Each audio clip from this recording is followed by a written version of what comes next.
Yan, snow. Kagabi guys, nung nag-Halloween party kami, wala pang snow. Yan. Hello mga ka-dreamers! Welcome back to my vlog. Hello everyone! For today's video guys, isi-share ko lang sa inyo kung ano-ano po yung mga requirements kung magti-take po kayo ng healthcare services at ano po yung mga sakop ng healthcare services kapag po kayo ay naging certified healthcare services. Kung napasan nyo po yung assessment, ano-ano po yung pwede nyong pasukan kapag kayo ay licensed na. Okay? Share ko rin sa inyo yung mga requirements. I-ano ko lang din sa inyo guys kung ano po ba yung healthcare services. Okay, ang healthcare services ay it consists of medical professionals, organizations, and ancillary healthcare workers who provide medical care to those in need. Healthcare services serve patients, families, communities, and populations. They cover emergency, preventative, rehabilitative, long-term hospital, diagnostic, primary, palliative, and home care. These services are centered around making health care accessible, high quality, and patient-centered. Many different types of care and providers are necessary in order to offer successful health services. Okay, yan po yung healthcare services. It also consists of competencies that person must achieve to prepare and maintain beds, collect and maintain linen stocks and end-user locations, assist with patient mobility, assist in transporting patients, assist with bio-psychosocial support care of patients, and handle waste in healthcare environment. Okay, ito din guys yung pwede nyong pasukan na pwede kayong maging kapag naipasan nyo po yung healthcare services. Okay, a student who has achieved the TESDA course in Healthcare Services NC2 is competent to be nursing attendant, nursing aide, hospital assistants, and health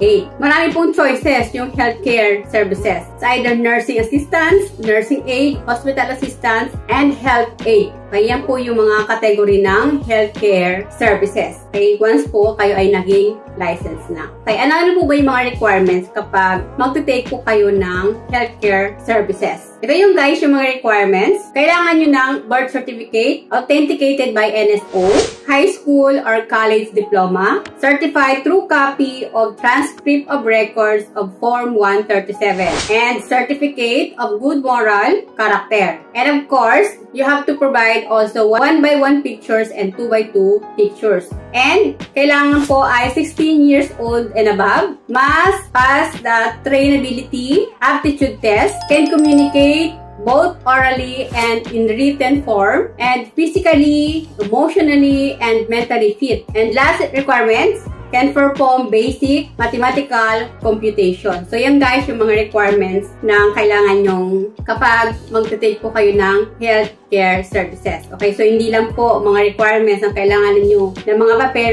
pero kailangan din po kayo ay mentally okay, physically, and emotionally. So, kailangan po handa po ang sarili nyo kapag magte-take po kayo ng healthcare services. Ang alam ko guys, kasi yung caregiver ay pwede din po mag-work po sa hospital.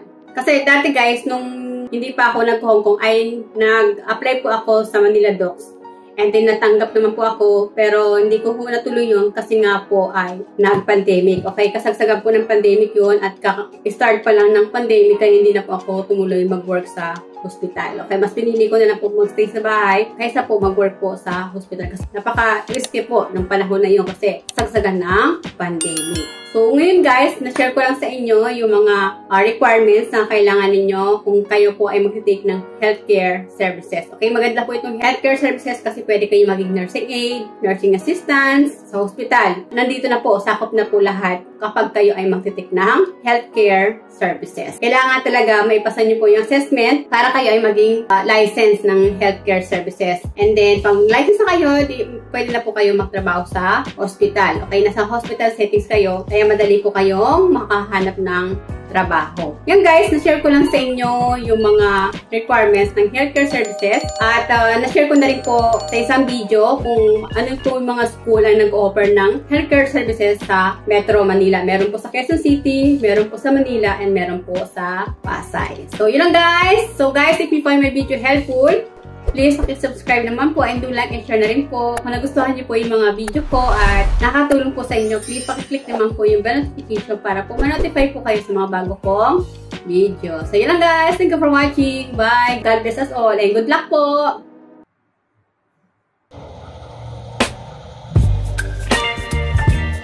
Yan, snow. Kagabi guys, nung nag-Halloween party kami,